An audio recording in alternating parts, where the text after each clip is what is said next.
Mais bateau va parler, bah il stade nan les acquisions. Bah il peut réponse dans ce que vous appelez. Bah il peut réponse. Donc voilà. Dans les héros déjà dans les héros internet pas pour na ka ba il peut réponse dans stade nan les acquisions. Ça bien. Alors ba chaussée nan ngai, stade nan les acquisions. Musique est comme moins compliqué. Et comme aux gens en mbongo na yo pe, aux gens en mbongo mais pe si pe fanatique na ba mbongo no, ça li pe promotion mais ba cheboya. Il y a Koufa et Nicolas au finger. Talani pas Koufa Nicolas ça la boue. Donc on a appris dans la carrière même sur la jeune bateau to bandi lelo. On a compris ça comme conseil à moi mais bateau msou bata to pesi conseil tellement nanda kuna bango so banda ko bunda dana mama na bango na papa na e eza mo compliqué yo ka. Mais éducation msou bato so ngo penanzela. Na ba fanatique ndeti nga Patrick Bekam na ba ina na que 2 ans de carrière il y a carrière solo. Ba ndimite ba fanatique nanga ba zande moko na ya maestro to bande mo na ya Ferrigola to bande mo na ya ba grand mususu. Donc na bango nyonso ba fan na bango na moi 2-3 balinga nga Patrick Bekam. Sikoyo kokota na ba ranking ya tam so manquer boy ba fan na ya bazo longwa na place ba continuer ko découvrir yo carrière école aux autres diminuer carrière na yo.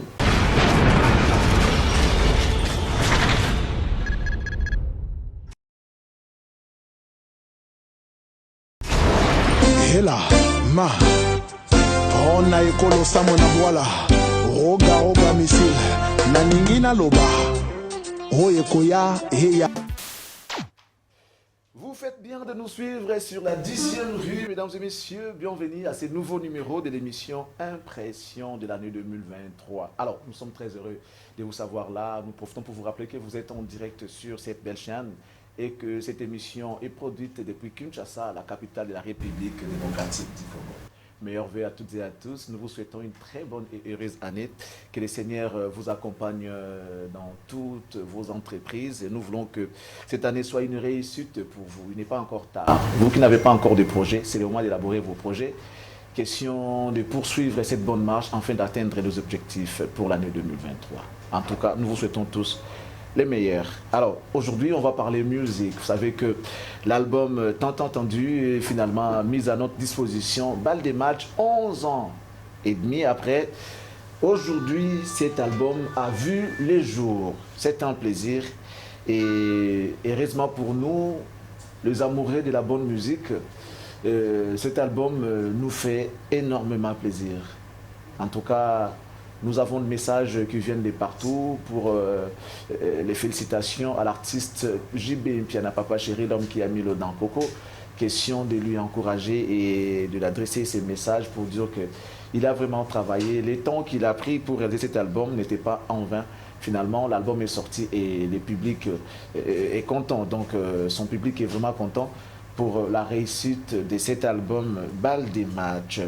Mesdames et messieurs, nous allons parler d'un artiste qui a disparu un moment, pendant un bon bout de temps, allais-je dire, sur la scène musicale congolaise. Lui, c'est donc Vicky Kibambi, dit Nasdaq, qui séjourne à présent en Belgique, mais il a mis à notre disposition un single qui s'intitule Mieux vaut tard que jamais. Je vous le proposerai tout à l'heure.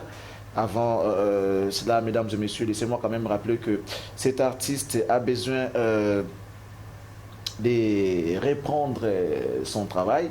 Il est en train de demander à tous ceux qui savent parler que vous devez être d'abord élégant et éloquent afin de pouvoir assumer les fonctions de porte-parole dans son groupe. Vicky Nasdaq qui appelle les mélomanes de la bonne musique de pouvoir jeter un œil de son côté aussi, comme vous l'avez fait avec Ram, vous l'avez fait avec d'autres artistes. Jetez aussi un œil parce que bon, c'est vrai que l'œil du maître est là, mais vous pouvez jeter un œil du côté de Vicky Nasdaq. Question de voir ce qu'il vous propose. Hein. Vicky, un artiste talentueux qui ne parle pas beaucoup, mais là en tout cas, il vous demande de jeter un œil, j'insiste, de jeter un œil sur le travail qu'il a fait. Le travail qu'il a fait est tellement bien. Alors, il demande à ceux-là qui veulent intégrer les groupes pour assumer les fonctions de porte-parole, de pouvoir appeler à ces numéros plus 243 82 07 56 806, plus 243 82 07 56 806, ou encore vous appelez directement par son numéro de la Belgique qui est le plus 32 492 10 41 00. Plus 32 49 21 04 100, si vous voulez.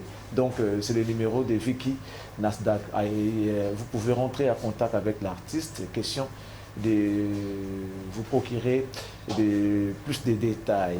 Merci beaucoup, mesdames et messieurs. Nous poursuivons. On parlera également de cet artiste, Patrick Beckham, au cours de cette émission. Il a surpris le public, il a surpris tout le monde par rapport à son savoir-faire. Il a fait pas mal de déplacements pour l'année 2022. Ça a été une année fructueuse pour l'artiste. Donc, l'artiste s'est pas mal déplacé. Il a joué par-ci, par-là. Il nous a également proposé des singles trimestriellement. Il nous a proposé des singles. C'est-à-dire, après 3 mois, on a un single. Les singles qui constituent c'est son EP qui s'intitule La Chance. Et puis La Chance. Vous avez vu vous-même des singles qu'il a lancés progressivement pour constituer cet album. C'est maxi single. On en parlera tout à l'heure avec l'artiste lui-même quand il sera sur ces plateaux. Nous profitons également pour souhaiter à l'artiste bonne année. Et question de lui dire que nous avons vu ce qu'il a fait.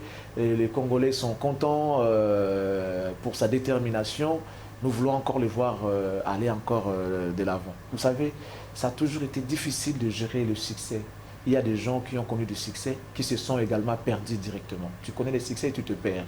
Mais lui, il a du succès, il fait bien son travail, mais il reste tout de même calme, il reste à l'aise dans sa peau.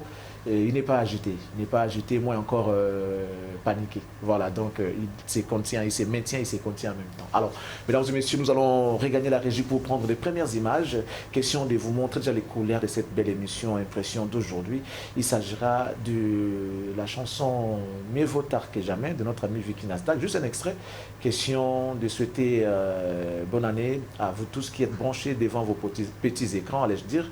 Nous allons vous demander qu'une seule chose, un petit exercice. Mettez de côté vos télécommandes, restez installés confortablement dans vos fauteuils parce que l'émission a déjà commencé. Donc ne perdez pas votre temps d'aller de gauche à droite parce qu'ailleurs il n'y a rien si ce n'est l'émission Impression qui passe sur la 10e rue. De l'artiste Vicky Kibambidi Nasdaq. Mesdames et messieurs, je crois que le message est passé. L'artiste a vraiment besoin de regagner la scène musicale congolaise. Donc à travers déjà Nzembo Oyo, je crois que l'artiste vous montre déjà les couleurs de son travail. Donc les couleurs de son travail. Alors il demande surtout Balingiba intégrer groupe. Premièrement, ils en ont porter-parole. Vous pouvez appeler au numéro qu'on vous a donné tout à l'heure. Question de rentrer en contact avec le bureau d'ici. Si pas le bureau, vous rentrez en contact directement avec l'artiste lui-même sur le numéro qu'on vous a donné, le numéro de la Belgique. Merci beaucoup à toi, mon cher ami Vicky Nasdaq, qui séjourne présentement en Belgique. Nous te souhaitons en tout cas une bonne condition télévisuelle à travers cette belle émission. Je sais que tu es en train de suivre. Vicky Nasdaq, bonne année. Alors, mesdames et messieurs, je vous ai tout à l'heure dit que l'album Bal des Matchs a déjà vu le jour. Cet album qu'on a beaucoup entendu, finalement, cet album a vu le jour. Un bel album qui a connu la participation de beaucoup d'artistes. Il y a JDL, Jules Cubens. En tout cas, ils sont là. Rio de Janeiro. Achuda, Jean Tamissine, chef d'état-major, est toujours là en place pour vous donner des belles animations. Il sait les faire, parce que générique en haut, on va vous poser tout à l'heure l'extrait. Vous allez voir comment Moukoulou a frappé. Ce que j'ai aimé, ils ont dit musique comment qui c'est bien longue et comme coupé décalé. Rumbe et longue comme monotonie. C'est la question qu'on va parler tout à l'heure avec mon cher invité tout à l'heure sur les plateaux, allais-je dire. Alors, pour l'instant, laissez-moi vous rappeler quand même quelques informations qui sont venues à notre possession. Le 14 février, ça sera la sortie de l'album Décollage de notre ami Materazzi. À partir des 14h, vous aurez l'album Décollage. Cet album également est Oumeli Pemouandamou. Donc, on attend voir ce que ça va donner. Ensuite, la clôture de la kermesse des Bandal vers Joël Litan, c'est aujourd'hui à partir des 18h. Ça connaîtra la participation de l'artiste musicien Materazzi qui va se produire tout à l'heure. Après émission, tout en Abanda Loana, pour nous Materazzi à clôturer parce qu'il faut quand même le dire lundi, déjà demain, c'est la rentrée scolaire. Donc, et puis, il signale en même temps que chaque mardi et mercredi, il est en répétition à Madouda. Donc, Bandal Madouda, voilà. Donc, tout est coordonné par le secrétaire Blaise Wifi, qui nous a envoyé ces messages. Voilà, donc Blaise Wifi, il est en même temps les financiers, Boulé Moukouna, chargé de presse, Amoros Andemia, chargé de presse également. Merci beaucoup. Et là, nous tenons à souhaiter également une bonne condition télévisuelle à notre cher confrère Vincent Mouzungu, certainement en train de suivre cette émission avec sa chère et charmante épouse, Madame Esther Mouzungu. Depuis leur résidence, nous vous souhaitons une très très bonne condition télévisuelle. En même temps, bonne année à vous. Alors, mesdames et messieurs, nous allons encore regagner la régie pour prendre l'extrait avant de recevoir les hôtes de la soirée. Donc, de cet après-midi, allais-je dire, on va prendre l'extrait de ces génériques de Papa Chéri, Jibin Piana, Bin Adam, l'homme qui a mis l'eau dans Coco. On danse un peu, on danse parce que c'est la fête continue jusqu'à la fin du mois de janvier. On va continuer à danser. Nous, on va toujours vous souhaiter bonne année. On va vous demander de faire des projets. Vous devez avoir l'objectif. Parce qu'après, quand on dit que, bon, pose à qui un projet, bah, il y simité pour ça un projet. Il y a un projet T. Vous devez avoir des projets. Et puis je signale à tous les salariés que Moutanguinda n'a salaire à la rater. À tous aura 5 000 $. Il va que Moutanguinda n'a salaire à rater. Tu ne deviendras jamais millionnaire si tu es un salarié. Il faut avoir l'esprit de l'entrepreneuriat. Vous devez créer des entreprises. Il faut moutouer ça là. Ça la copa moupandi. Plus salaire, tu peux t'en sortir. Ce hôtel a salaire au Kanga président d'Oki. Député Bandoki, ministre Bandoki, ti père n'a comme Mandoki. N'a eu beau pétam sur Mandoki à Vinaï. Donc c'est les moments, on a bandé la 2023. Comme l'a dit Vicky Nasdaq, mieux vaut tard que jamais. Mais moi je vous dis qu'il n'est pas encore tard. Faites des projets, vous devez avoir les ambitions et les objectifs enfin pour atteindre un mot. L'évaluation est année vers la fin. Donc c'est comme ça. Mesdames et messieurs, c'est la fête. C'est la fête. Jusqu'à la fin du mois de janvier, c'est la fête. C'est la fête, c'est la fête, on va fêter. Nous ne cesserons jamais de fêter jusqu'à ce que nous allons finir les mois de janvier. Mois de février, comme moi, il y a Makambo, moi, il y a concentration, mais là, c'est la fête. Alors, puisque c'est la fête, on vous propose la fête. Puisque la fête, voici pour vous la fête, mesdames et messieurs. Question d'annoncer notre invité 10 jours. C'est la fête, on fête avec l'invité, on fête avec vous, mesdames et messieurs, vous qui êtes disséminés partout dans le monde entier en train de nous suivre. Nous vous rappelons que vous êtes en direct sur la 10e rue et que cette émission est produite depuis Kinshasa, la capitale de la République démocratique du Congo. Ce qui nous reste, c'est de nous lever et danser parce que c'est la fête. Voici pour vous la fête, mesdames et messieurs. On va se retrouver ensuite avec l'invité lui-même, l'auteur de la fête. Avec lui, on va fêter. Et sincèrement, je sais que vous êtes là pour nous suivre. Nous vous souhaitons tous une très bonne condition télévisuelle. Spécialement à toi, MM, de Mi Amor, la classe et la beauté depuis là où tu nous suis. L'œil du maître, un artiste hors pair. Un artiste posé, calme et sérieux qui sait très bien faire son travail. Il est beau, il est élégant, il est en même temps éloquent, mesdames et messieurs. C'est lui notre invité cet après-midi. C'est avec lui qu'on va aborder quelques sujets d'actualité. On parlera de lui, on parlera de sa projection déjà. Il est en train de projeter un album qui est en téléchargement, un album en cours qui s'intitule L'Histoire. On en parle tout à l'heure avec l'artiste. À tout seigneur, tout honneur, comme dit-on, mesdames et messieurs, je vais me lever. Mais bien avant cela, laissez-moi souhaiter meilleurs vœux à Trésor Balou qui nous suit depuis Matadi, Stéphie Bilonda, Maman Mado, Maman Yabana. En tout cas, meilleurs vœux et bonne condition télévisuelle à vous tous qui nous suivez depuis Matadi. Alors, on va se lever, mesdames et messieurs, pour accueillir notre invité 10 jours. Il s'agit de l'œil du maître.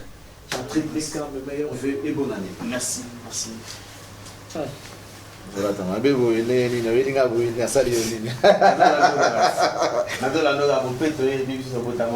oui,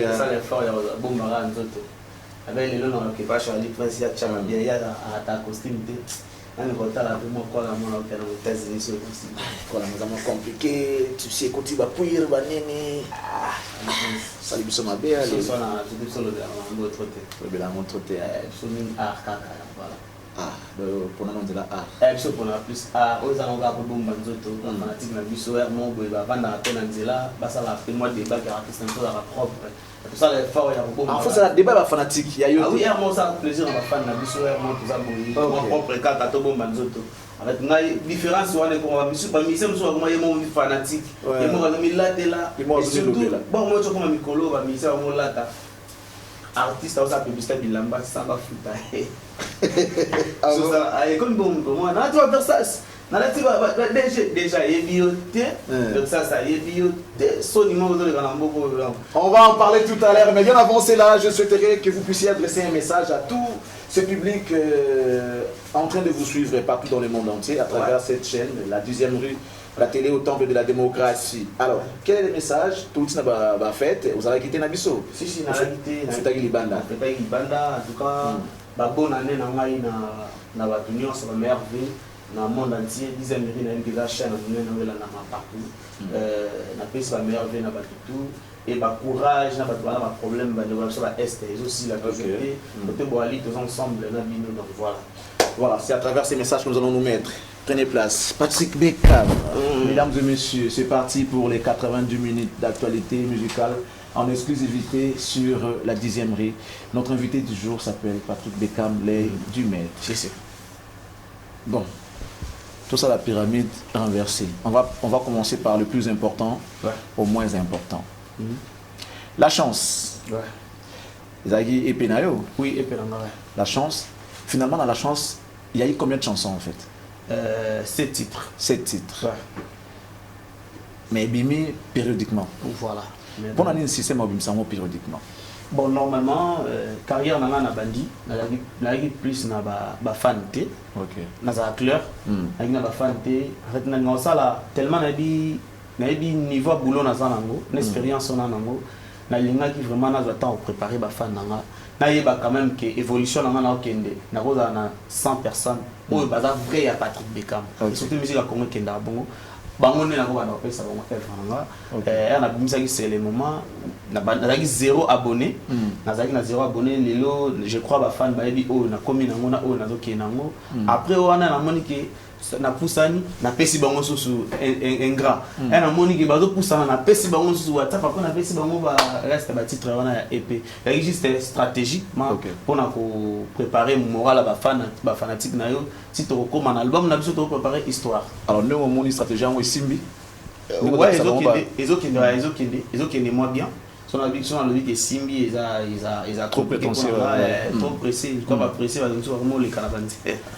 Elle n'a pas pressé, elle n'a pas prêt. En tout cas, ils ont doucement, ils ont toujours avancé quand même.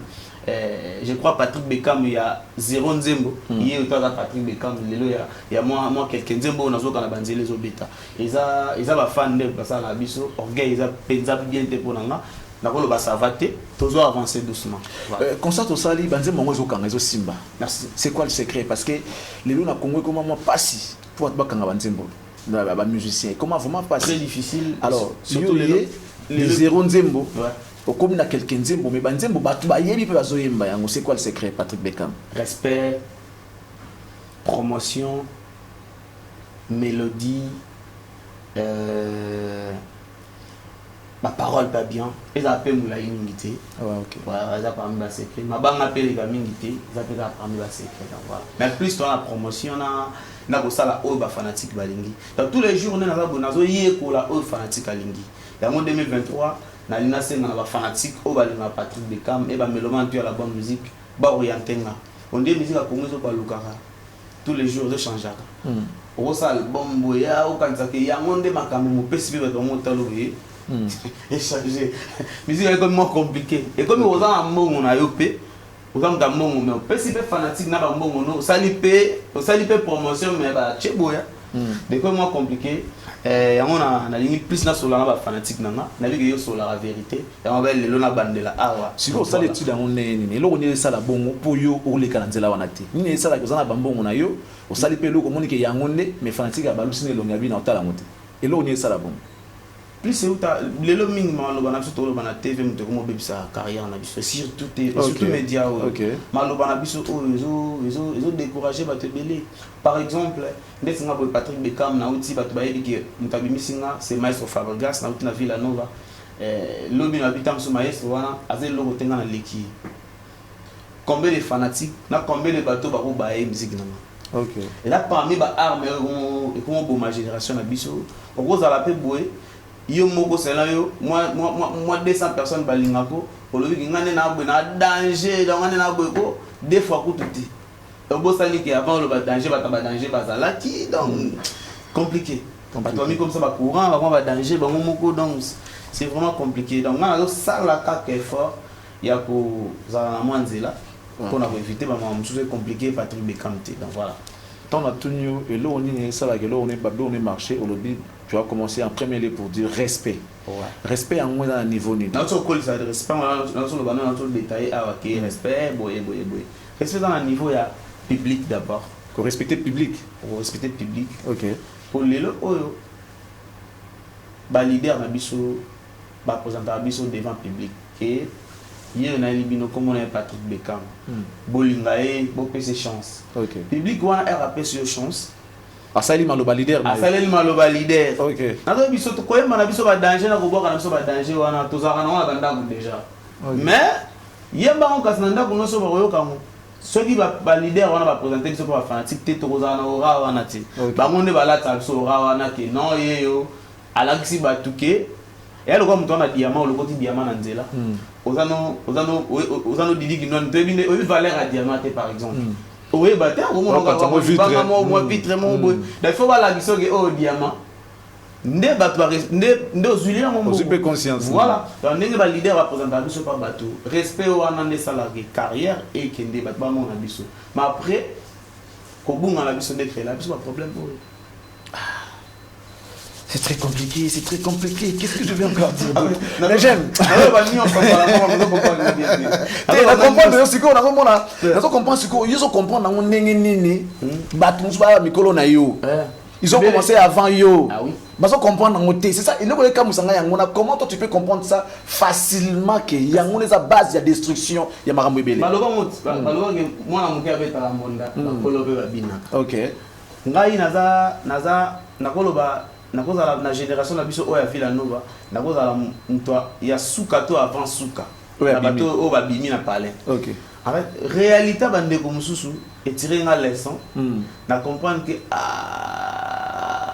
ya kufa ile bola ko finga talani pa kufa ile bola sala boy donc na fona za prudent bana na boya ta maestro betinga do bana mutu go na zo sate na ebigala papa asa na droit wana tant que na salle na sepeli na moti ozomo donc na on comprendre la vie en plus éducation la base de base be contact éducation à parler pe et contact donc na va bien instruit bien éduqué ba depuis na parler na va vie mususu na nzela so to kutani na ko rappeler vieux obetanga moi deux fois biso ko li ba série ba obeta biso na ya quartier akutani na coin yo osabila alezonga ndako lelo génération lelo na nimate okutana ya moi ya coin biso zonga ndako zonga pe soit bête ou comme il doit. Mais que diras-tu de ceux là qui disent que bango baza ba hypocrite? Ça veut dire moi je dis que non aux ongles saté.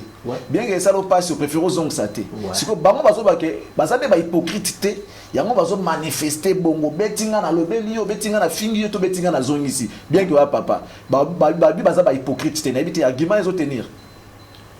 Et ça en sens déjà té Miso musique, tout ça on le école de formation. OK. Auto que na ko zo makamu poto bimisela ba fanatique lobby pour lobby biso beto sala o ba leader na so ba sala. OK. Na limité université moko ou bien école moko yo élève ou étudiant o kende professeur na biso ko sali maba beto e gogo ozongisela. Donc ceux qui déjà comme ozong ça va révoquer yo va bengana yo va en fait oza vraiment oza mériter tout ça. Oza bien venu de l'école wana. Voilà. Donc ngai na vilango bongo qui na école mon bonde Villa Nova là ici pour na bongo sa carrière na ngai lobby pour na orienter vie na ngai lobby. Donc il faut na yo kama kambo ba yebisanga il faut na da poli ya moni makambo tout ba yebisanga la plupart yango na zwa la plupart yango na sala la lelo. Na web avez na jeune frère na nga o ba na sima ba bongisa pe bongo et osala bien la carrière.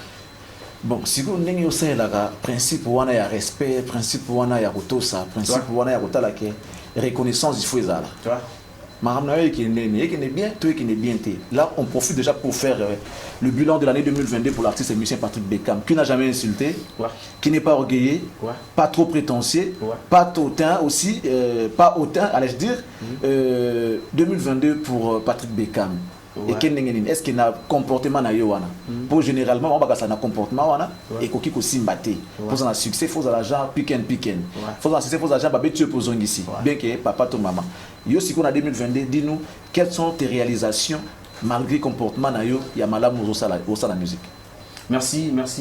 Je crois la réponse wana batna ba parler ba yebi o Patrick Bekam azalaki na 2022 na bimisaki EP nanga EP la chance EP la chance wana nga moko sa muta côté langa na yo ka pe prier ata ba 4e mon nzela na ka c'est le moment na ka solution na ka WhatsApp na ka susu merci maman wana sa muta côté la nga mo pena ali ba blo na ngo ba yo ka ngo so to longwe wana ba voyage ba congolais ba pesa ma chance ba yebi ba mboka na ke na bilan na ngai na ke Angola na ke États-Unis na beti Chicago Dallas na beti na leki na Los Angeles na ke meminga Matadi wana ka EP la chance wana meminga Matadi EP la chance meminga Brazzaville EP la chance meminga Mwanda EP la chance meminga wapi so meminga Dubai EP la chance meminga na Congo kutolo bate ba concert au EP wana beti singa au EP wana beti singa na uti na 0 abonné na uti na bato ba ileka beka maimba ka ba solo voko EP wana nde e beti singa ba date wana d'après beti singa ba date wana lingelo bake ba nzembo wana eza capté par ba fanatique nde sengi ke e memelanga wana ya ngona commencé à faire bilan na banda to fêter na sali eta ba 3 jours na obimate na zo me ko raisonner ni na ko ça la sous za la likolo ya mamla to sana EP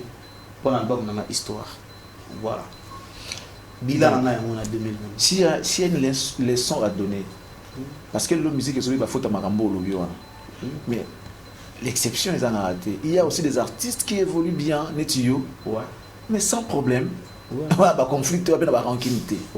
Est-ce qu'il y a-t-il une leçon à donner na bande kwa otalo siko profite na caméra na biso na micro na biso passe un message à tes confrères, à tes amis, à tes frères, à tes grands frères, à tes petits parce que tolini musique ezonga na ba valeur. Musique ezelo ko esansaka bato ikabula ka batute. Musique ezalaka bitumba te eza ko sona te musique ezelo ko esengo. Que non mona bota beti musique. Mutakufi musique. Mukonda zu pouvoir musique. Donc makambu tout musique toujours. Donc musique yana biso partout. Faut la solo ko esansaka bato. C'est comme ya ko fingana, ya ko bunda, ya ko tonga ne ko mabe. Alors Patrick Bekam ose évoluer bien sans problème j'insiste. Merci. Alors, tu sais que l'ambassadeur, il y a un problème, tu nommer un bongo. 565. Ambassadeur, il y a un problème, il y a polémique, il y a un ambassadeur, il y a un bien. Charlie Post a un ambassadeur. Il y a un ambassadeur. Ambassadeur, il y a ça dit no problem, sans problème, sans polémique. Ambassadeur, il y a un ouais. Passe le message à ceux qui te regardent. En tout cas, et surtout génération, plus la génération, pour Naboy Lobina. Loba na génération mususu ba loba ko comme poli plus na génération nanga tous en abso poli au fin est important na rien et qui t'a coûté de abonné et qui t'a amené ba vue parce que les gens ba fanatique le oyo toza na ba fanatique ne tinga Patrick Bekam na ba ina na que 2 ans de carrière ya carrière solo ba na limite ba fanatique nanga ba zande morona ya maestro to ba ne mona ya Ferrigola to ba ne morona na ya ba grand mususu donc na bango nyonso ba fan na bango na moi 2-3 balinga na Patrick Bekam sikoyo kokota na ba ranking ya tamsusu manquer boy ba fan wana ya bazo longwa na place ba continuer ko découvrir yo carrière écola ozo diminuer carrière na yo ozo longo la chance na carrière na yo donc vaut mieux aux poli ou soit on va la calme au rien nous ça dans le côté la radio et on a la bien la carrière même sur la jeune bateau to bandi lelo on a compris ça comme conseil ya mwana mais bateau msu bada to pesi conseil tellement nanda kuna bango so banda ko bunda dana mama na bango na papa na e eza mo compliqué yo ba mais éducation msu bato bazo ngo penanzela dans ce que vous avez entendu nzela zo pesa bango pe bato pesa bango conseil la coco copier et au sala bon bien so raté éducation na un chico raton na famille rose on atana copine na ko peso ngo tout ça master no mo ko o se pelane a ko peso pe mo maramso comprendre ba ya to bo mamoto 2023 tout ça la maramba bien et vous allez bien voilà Bravo, bravo en tout cas, un message très important et je crois que ce message est capté. Ça va négocier tout, va concerner. Est-ce que succès est là, binonime. Succès, jusqu'où il y a un téléphone. D'abord, je vais commencer ma question comme ça. On a succès. On a succès. Si on a un succès, ouais.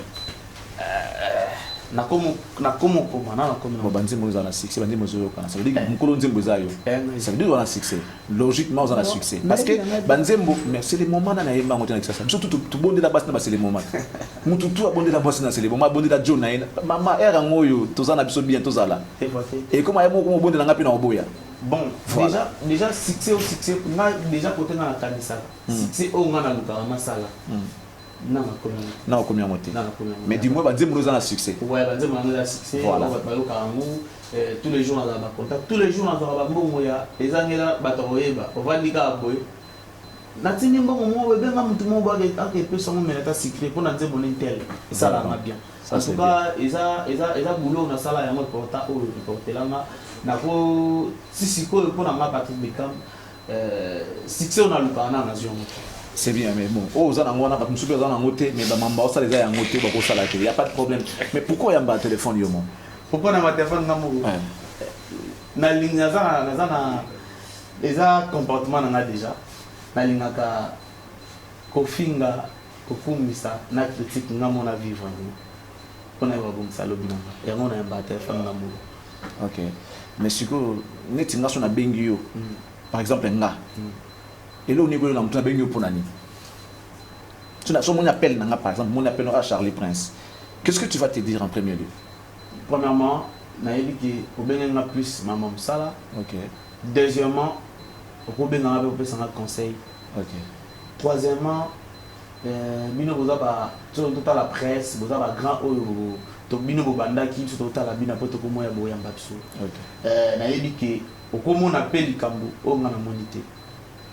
Alors, ceux qui vendent des naboués, en tout cas, dans le juge, on a comprendre, potentiellement, quand tu as bien là, vous allez m'habiller, tu as pas naïo. Puisque vous allez nous ouvert et puis, en tout cas, tu es vivant. Voilà. Dans ce truc, voilà.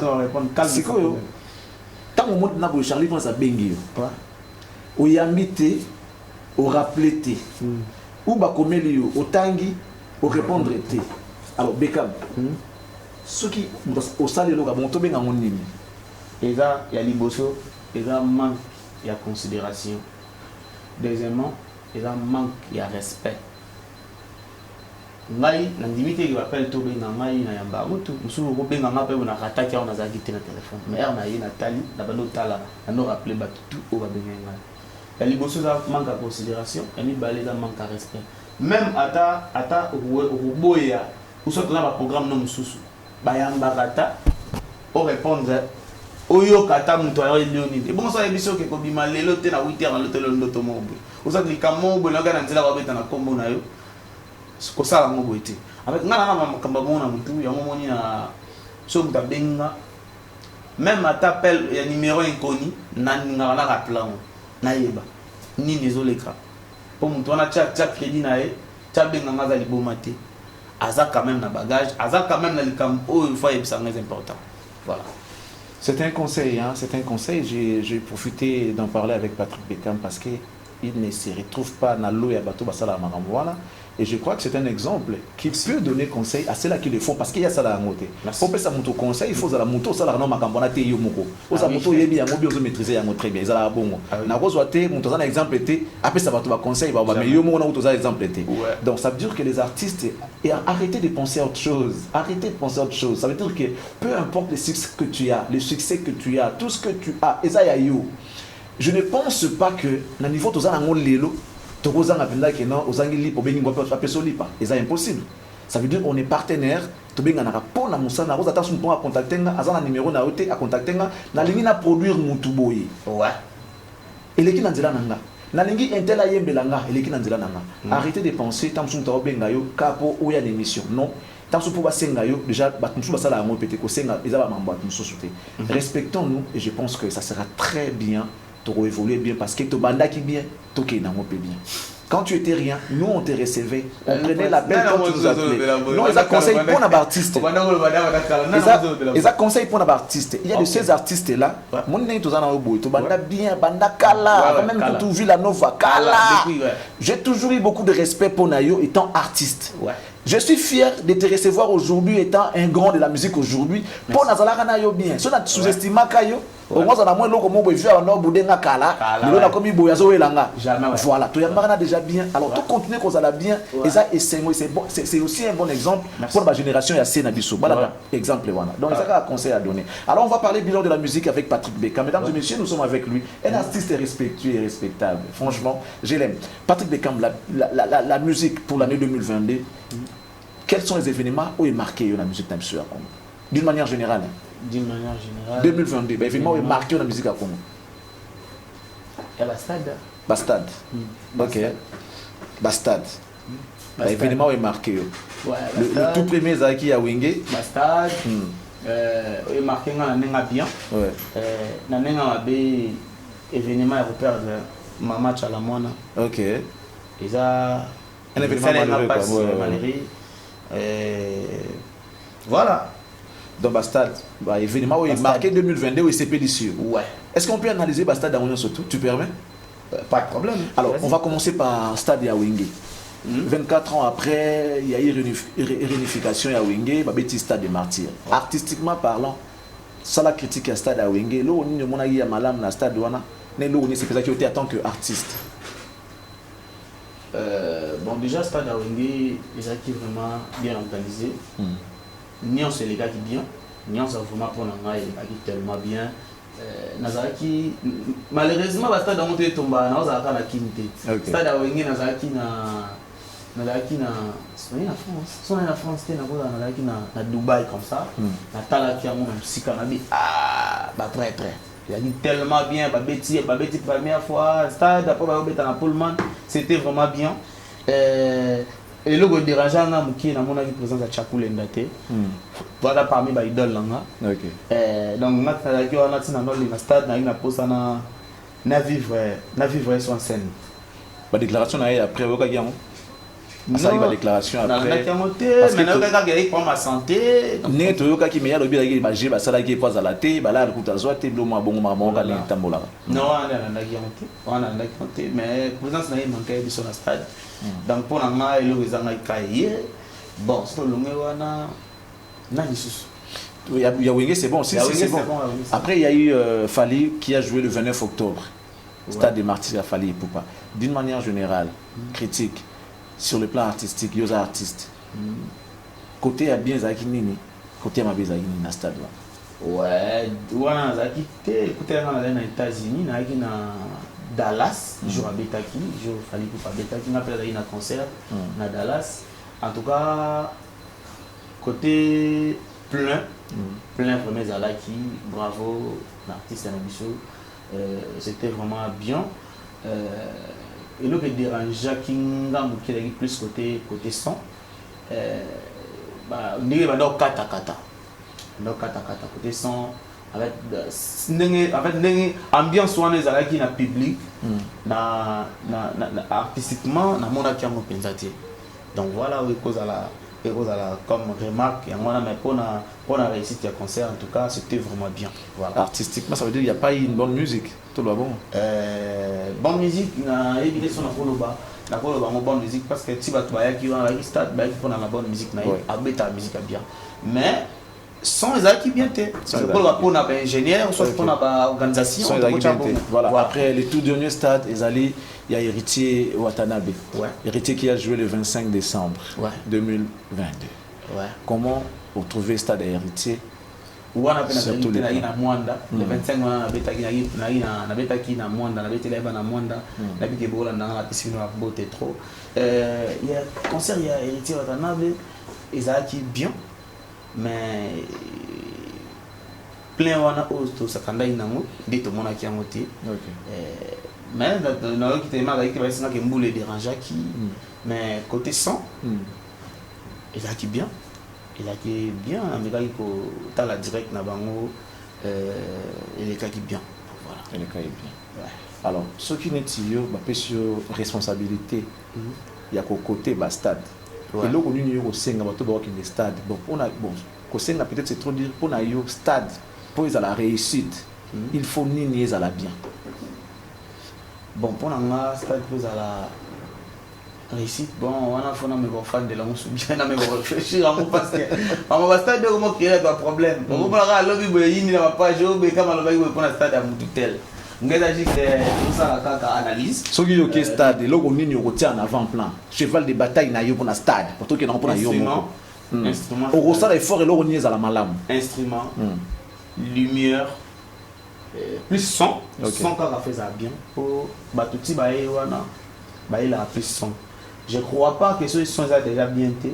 Lobby sur Bengi, sur 100 000 personnes par exemple. Lobby sur Bengi, sur 100 000. Déjà, non, qui t'a dit que si on a quelqu'un, on a santé parce qu'ils sont bien été. Et là, parmi les blocs, on a ça à la prochaine fois. Et dans la relation, est bien, lumière est bien, et surtout spectacle, et là, est bien. Net, babi sur Patrick Bekam, dans ça l'effort, tu vas retrouver. On a PC, on a disque, on va vivre vraiment en face. Donc, voilà.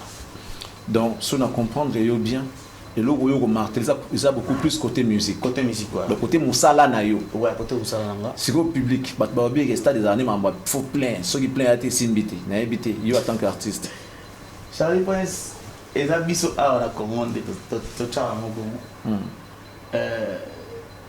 Ils ont artistes qui ne sont pas comme du Malobi qui n'ont pas de stade même temps côté, par exemple.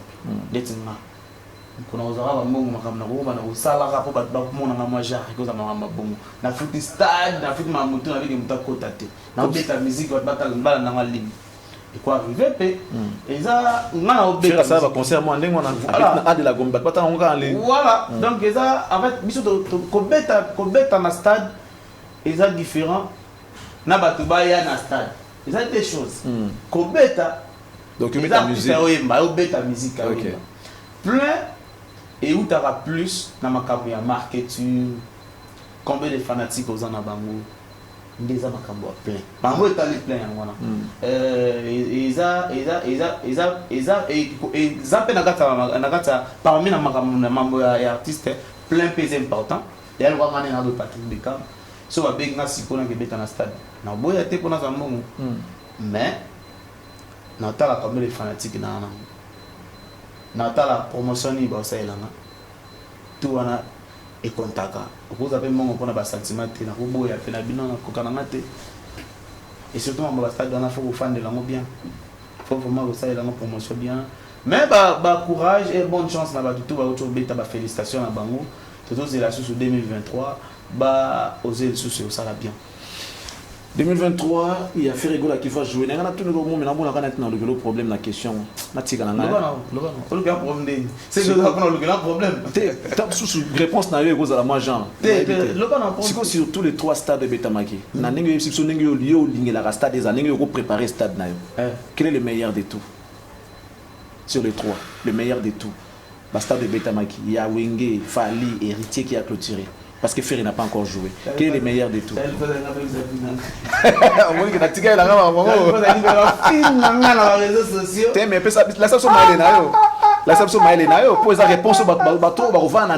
réponse parce que tout le monde a pas spéculation, n'a pas ignorance. C'est ta réflexion à toi, je pense que c'est fondé que tout qui n'a pas après l'émission. Vous avez compris. Vous avez compris sa réponse. La vie quand même, Patrick Bekam a raisonné. Et puis, il y a un concert à bien nani parce que boni lelo et comme que tel là fan naï Fali Poupa lelo za fan naï et petit watana ba fan naï wenge kutu ko sangisa koloko mela kututi bango bazana ba fan ko ba fan ba sangana en tout cas côté dans le c'est la réponse va comprendre bien baroloba que injustice surtout baroloba que à ça là on pour éviter Donc j'avais raison, je n'ai pas posé cette question. Vous avez la raison, on a répondre dans mon thé. Ah oui, protéger les carrières. Tout protéger, ok. On a l'intérêt de te protéger. Mais pas tout le monde va parler, il y a des stades qui viennent. Il peut répondre dans ce que vous avez il peut répondre. Donc voilà. J'avais dit que déjà, j'avais dit que Internet, pour n'a pas réponse dans le stade qui bien. alors chaussée dans le stade qui vient. Donc, puis, ça, on s'est dit, on a monté, Gaulois, Warrior, il y en a chancé. On a chancé, chancé dans la hypo. Ah, mais on a garçon chanceur, on a chancé. Ok. Chancé dans la. Ah, mais ceux qui te suivront, ça va bien, parce qu'on souhaitait bon des chances. Ouais. Bah, chancé, donc, tous ceux qui suivent Patrick Beckham. Chancé dans la voilà, chancé dans la hypo, donc, vous voyez, on a un stade bien, mais on a c'est pas parce que mon stade, on a et comme il est limité, ça fait au moins à 20 ans. Ouais.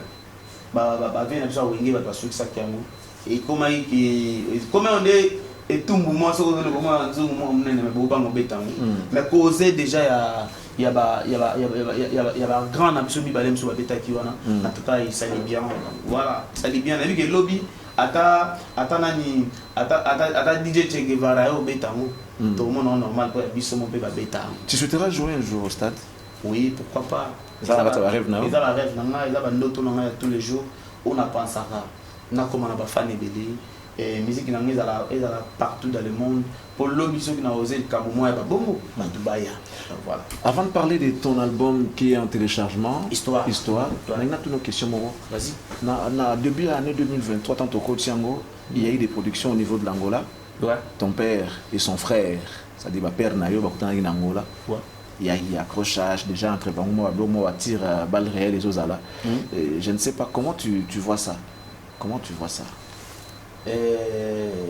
Déjà, Narata peut voir le jour en fait que normalement on peut ça voir le jour en tu vois que Angola peut que Angola ouais invité à bon que na bino na rata avion moko na invité à ma villageois dès quand on invité en France on invité à Bango mais nous avons pour moi la santé et là au moins on a comment qui le vol le 29 on a comment qui le 28 le 28 n'a que vite fait la dit CG à cause de l'inga visa na mettre na pas été voyager et ça les mêmes jours là na butu ba poussière en zela et ça na bella grave na kokate na nila na billet na lo ba no ba ke perte mais on a tellement sur internet na soir na ça m'a choqué na d'ailleurs vraiment un plaisir il y a pourtant la ndenge za qui na moni ndenge za là vraiment ba filmer tout ça là c'était pas bien pour moi on a pour le bakaka bazaba grand na biso bazaba grand lelo Patrick Beckham ceux qui a la maestro et ça la plaisir vraiment na on a pas envie dans sa carrière faire na biso envie sinon on a héritier watana be motona tembe président ya Kim Solo et donc et ça la bien et tout ça vraiment bien mais pour batiraillement wana ils qui vraiment bien té ngala ko senga na bango boy bazaba éducateur yamas biso to linga bango plus na makambo etali art na makambo bongo to tikela ba fanatique et aux ala bien babo mamoto c'est la famille surtout ba yemba ensemble banzembo moko ba sala makambo belé oyo nanga na ko zanga ndefo na kotango ko kotango le lobby ba mamoto la municipal donc voilà babo mamoto c'est la famille la vie continue donc voilà. Toujours un même ordre sur le même ordre d'idées. Stade des Martyrs 2023, Ferregola. Comment tu vois ça? Ferré en juin le 24. Ouais. Puisque tu bêtes match là-bas, stade tu expliquer et pour y a ça moto royal bêta na kobanda ko fungula 2023. Ils en a mois de juin le 24. Aux moments ndeni. Qu'est-ce que tu peux demander à Ferré? Ba erreur yo mona ki na ba stade yo tole ka osenga ya changer ni na bongsani na salani. Bon déjà na vu que les padres déjà aza parmi ba yembi ya mboka oya munene. Na ko expliquer ma bongo te na yebi côté makamba oyemba oyemba côté makamba bata pe na ba golo na ebele bonne chance karanaï et vous allez vraiment bien batubo ba fanatique bokende ndenge bokende pe ba stade ya ba artiste ya mosusu bokende pe ko soutenir Papa Hervé et Rosala vraiment bien pour ngana ko lobaka ya ngwana ba courage et surtout ba bongisa mo bien et surtout équipe nae les na mona moi quelques frères ya o bazaki na équipe de base ba longwa ba o ba koti wana bo simba orchestre bien parce que bon un événement munene pour le bodo préparé na ko en général Makaouz et tout bazana ba simba orchestre bien ba zo na ta ko bosser ba pesa sur le meilleur tous de la kaka na stade ya Ferrigola voilà. On va marquer une pause, mais la dernière question avant d'aller prendre l'extrait du générique. Merci. Tant que nous avons projet à Dynastie, et c'est pour ça que en tant que chanteur, comme on a battu dans Sangani pour nous yemba, c'est pour ça que plaisir yo saranaté. En fait, nous avons qui est ça libongo, nous avons qui dans les marqués. Sous ça les marqués si la té. Et là il y a l'album moko après pas dans c'est trop dit. Ouais, bah Panzana qui va fou dire ça comme ça. Panzana ne va pas ça. Après bah Panzana tout ça là et ça là qui vraiment moins bien té. Ça là vraiment moins bien té. Herba zone si idée wana na Panzana na mo na yebe ki makamba bien kozala. Donc voilà. Mais koyoka siko comme ça moi Simbatika Billy pa ya longwe comme yo lobi boya ke boiselo kuna salibo tout ça et tout. Et ça les bino ba bolinga musique bolinga masano musique wana. Ça là bien fanatique. Et ça lui vraiment bien té, et ça lui solide, et ça lui bien té parce que n'a dit que bah grand garçon, bah père de famille des bazali, que signer contrat ou que ça va faire mon boy, ou les autres comme sur qui déjà caché ou ça tout ça les nini, après que bébé ça mon bon, n'a évité il y a un producteur, tout azaté parce que net singa boy Patrick Beckham, so il y a un producteur aussi. Au lieu de battre, on limite que ça bon. Pour penser à l'engagement à peine limité. Et là, ma campagne organisation va me faire bon bisango vraiment bien. Nathalie qui a mon ami vient d'absolu dans Web Milton. À l'objet qui a l'ongwe na batuna comment me belé. La ligue au côté après dans ma bonne pour les réseaux sociaux peu moins compliqués. Voilà. On a intérêt à te protéger. On va marquer une pause, mesdames et messieurs, pour prendre l'extrait du générique de Patrick Beckham. Ensuite, on va revenir pour la suite. Cette fois-là, on parlera de l'album en téléchargement, l'histoire. Mais avant cela, laissez-moi dire bonjour à mon sponsor privé et personnel, Monsieur Toussaint, le patron de M4 Commercial, basé à Istanbul, Nakati Aksara Iwana. So lingi utinda bilo unawe longwa kune ya Angola, to longwa kune ya Kinshasa. Pensez na M4 Commercial, agence où ils sont sérieux et fiable au Ngana Monaki en étant record bilo commis et en toute fiabilité. Merci beaucoup le patron Toussaint. Je dis également bonjour et bon dimanche à Monsieur Bobo Batombo. Sans oublier Monsieur Ladi Foumou depuis la Belgique. Un grand merci également à M. Costa Couler, le patron des Limités, Moutemaya Barbara Mazurel, la première dame des Limités. On va prendre ces beaux clips. On va se retrouver dans un court instant pour la suite avec Patrick Beckham. On a vu les clips. Ouais. Le problème est parce que tu as vu que les clips, ça c'est la chair de Toyo Gaga. Ouais. Et puis, il y a des figurants, il y a des orchestre, il y a des figurants. Bon, on a dit que tout baza un groupe nangaté, nous baza fan, autre lancer un message dans la répétition. On a répété dans l'espace les paniers ou le terminal industriel chaque mercredi dans l'ensemble du programme la bien bon que notre tournée le jeudi pour les belé des baya qui wana c'était vraiment bien. Donc voilà baya qui belé nous sommes musiciens, nous sommes figurants voilà. Sikoyo, qui est derrière Patrick Beckham? D'abord la chance. Ouais. Ils ont un producteur. Bon, pour l'instant, ils ont un producteur. Producteur, nous avons un maestro Fabregas. À l'époque, nous avons un tel musique. Maintenant, ils ont rencontré Silaki. Ils ont un producteur. Je me basselle. Nous avons la suite, nous avons la communication. En tout cas, nous avons balar na omo. Voilà, balar na omo. Ah, mais félicitations. Merci. Nous avons avec un musicien Fabregas. Nous avons fait $10, $20 pour nous aider avec le lobby et pour soutenir la carrière. Et na batamite mamalamu batira absoti baya Willy Moucheni et docteur Matouba Kana Jean-Louis Makabu baza tellement belé batira Patrick Beckham te batira toujours le boko que makambo kende bien MK Kizika donc nous ça que to évoluer pour na ba mode business to évoluer nous zomona pour ça effort qui sont dans moins 2000 moins 3000 dans ça effort clipés à la temps moins bien que vos qualités là après 10 ans donc voilà. Félicitations pour les clips, pour le travail. On a vu balati bien, mais c'est balati bien. En tout cas, balati bien, ça prouve que vous dépensez. La qualité à clip, il y a image. En tout cas, tout est bien, tout est parfait. En tout cas, tu mérites beaucoup de félicitations de notre part. Alors, on va parler histoire. L'histoire arrive. Un album en téléchargement. Pourquoi l'histoire? Toi, déjà. Pourquoi l'histoire? J'ai vu beaucoup de problèmes dans la carrière. Il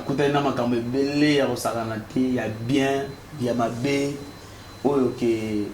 Les routiques sont musique qui vont dans Mikili. Maintenant, la tika qui a monté, toujours présent. Et dans le monde, on va payer une vie, na biso artiste à Congo ezalaka. En fait, dans cette histoire, base de la chance de la base de la histoire et bima. Ne va découvrir ni na yeli bon comme mélodie, même temps qu'on fait un album na ba sans appeler au bima na moi mbula pe obeta na moté. Et ça donc album nenge na pe ça bon musique bien, mais vous allez peine un message à Sika. On a eu la fanatique dans la bonne musique, la mélodie bien. Tout à l'heure, on a trop la musique. Tu vois, les solos, les lissa, tu dérangeant la musique dans le Congo. Mauvais souvenir à la musique aux Anangos. Mauvais souvenir à la musique, on a des mauvais souvenirs. Ok. Vraiment, un mauvais souvenir. Et là, Bazuna, il va venir sur Marais. À l'époque, en 2004. On te répéter chez Mère 6K. T'es la 10e. La 10e, ok. Je me la personne va la casse, on va faire 800 francs de transport. En 2004. Tu as un frère, on a Chiquito. Pendant ce temps, l'animateur va vivre. Ma personne va 800. Gasco ya ngaba boto là. Pas chef. Pas chef. Pas boto na 800 na transport. Prêtre. Na beta makolo de wana ti masigna. Beta sibo beta mobongo. Ba 23h répétition sili. Au beti makolo.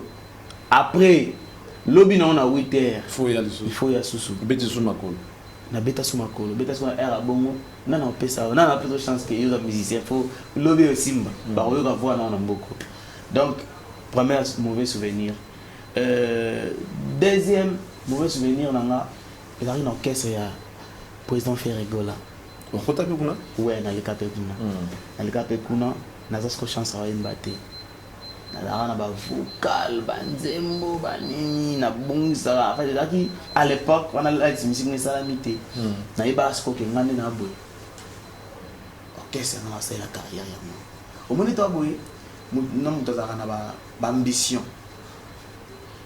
Eroyemba, na zulango ataba 3 mois au Bambang na terrain j'aime. La liberté, ma liberté. Kima Bambang wani ni ngai pe nande na boye orchestre va sentir na fana kota. À l'époque, qui est derrière toi. Na kota boye ba zunga pe ça là vraiment bien après makambo moi bima maka wana na sala 2 ans. Ah bon? Avant dans la banque.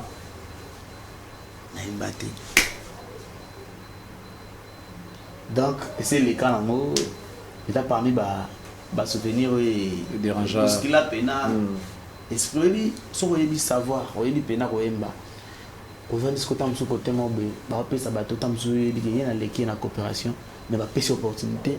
Nous tam sur meilleure chance. On a tam sur $200 pour embarquer qui n'a monté. Ça fait mal. Ouais. Mais le leur est sous les bons dieux qui maïs pas là abusanga villageois tout ça là il y a un moment il a respect au dérouté. On va te donner l'occasion parce que nous courons derrière les temps, nous encheminons vers la fin de l'émission de pouvoir remercier ceux-là qui t'ont aidé ou qui t'aident. Parce que carrière n'a bien essayé dans la pouvoir tout ça là. Ouais.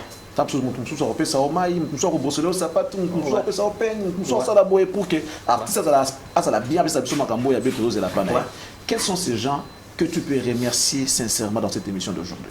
En tout cas, baza tellement belé, na bani na son excellence ministre de la finance Nabiso Jango Imvundi, grand frère. En tout cas, merci bon dimanche na Kalena na maman Nabiso.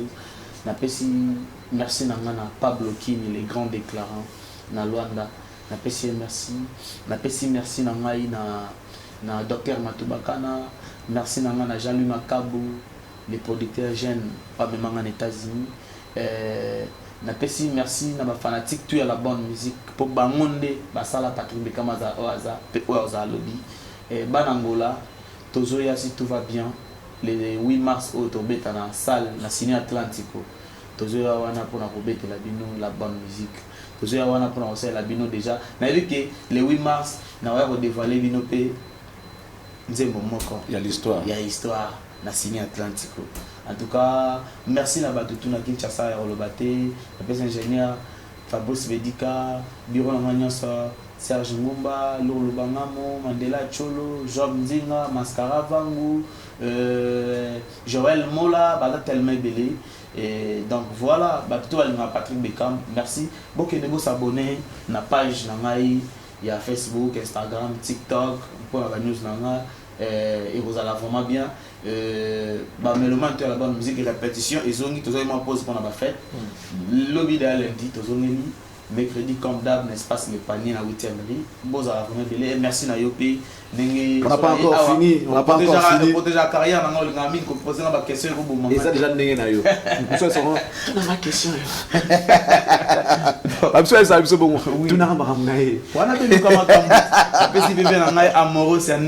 Alors, l'histoire contiendra combien de titres?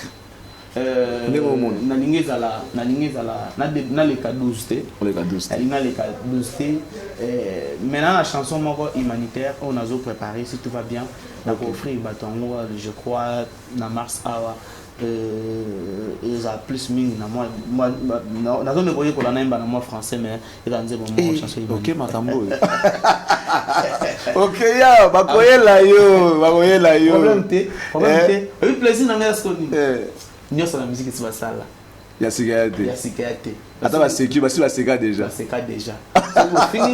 finira déjà dans ce qui va cholinga déjà dans 5 sur 5 vous continuer nous ça là bon chose à on a continuer on a gardé car qui me côté là à peu près quand ce que vous estimez date tout rose l'histoire ce pendant la préparation déjà en tout cas merci na Batutu on va passer la chance on va pas emba on a beaucoup on va passer na chance là c'est maintenant bekam pour emba biso en tout cas na histoire déjà na qui 7 titres c'est que les gars 5 hein t'as pas 5 le monde na teki Jojo Monda imen via pesa na monde wana kuna na stade na États-Unis Jojo Monda na Nzembo Edo Muzamba na Nzembo Berado Prince des Amonda na Nzembo Jean-Louis Makabou na Nzembo Dr Matubakana na Nzembo donc nani so la vena so ka mbe chantemba la yete bon ve niveau mon via pesa na Nzembo c'est que ça va ve pas Nzembo na ye clip na 50 na state regarda on kaka c'est du matin lobby ah bon oui il va viser de comment passer na profiter quand na ça clip na bomba déjà donc voilà viser comment passer viser boya nyuma monsieur Mogo pour lui on va se passer la nyonso ça des boya nyongo viser boya nyongo il va se exacter ko se kasi va se ka déjà yo linga no nyongo ça va se kinga dans mon problème yo linga nyongo viser boya nyongo c'est pas mais kama boya nyongo ça n'est fini mesdames messieurs on va finir avec quelques libanga de nos amis sans quoi Ezama Moboulou Noble Fimbo Papa Social Junior Tokyo de Kimberly Patrick Niembo Maman Aurélie Kiangana depuis Paris de la part de Christian Digital Mvubu Yawili Moucheni. Bon dimanche également à vous, mais également Monsieur Odilo Mampouya, bon dimanche à vous, et sans oublier Eva Moirina, Autriche. Je tiens à dire merci et bonne année à Babi Monzale, Erwin Moulumbu, Dubril Bia qui est le patron de BHK Business, sans oublier Piguet Menga, Paris, London. Alors on va clôturer par notre belle-sœur, notre sœur, Sarah Malonda. La classe. Ça n'est fini pour aujourd'hui. Retrouvez-nous le dimanche prochain. Ça sera avec notre invité ou d'autres invités. Mais pour l'instant, mesdames et messieurs, nous vous laissons accompagner de nos programmes. Restez bien chez vous. Que Dieu vous bénisse et qu'il bénisse la RDC. Patrick Beckham, on te dit merci. Merci d'avoir été avec nous. Merci. La technique, surtout il y a 10e rive. On va se lever. Alors, Toussaint, on va commencer par Fiston Panzou, Toussaint Loubaki, Amoros Andemia, Marco Elda, Christian Digital Mvou.